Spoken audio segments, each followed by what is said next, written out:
here's some of the pipes that we've been trying to repair. Extremely difficult to find good pipes for these, and here's one that may be able to be re-chromed. We've got to do some work on that, and we've got another one in progress over here that's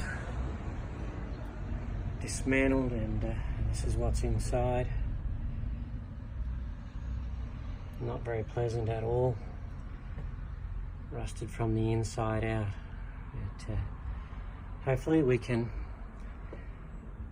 make some new skins and rebuild it as per the factory, and we'll have some new exhaust pipes on the GT750 yet again.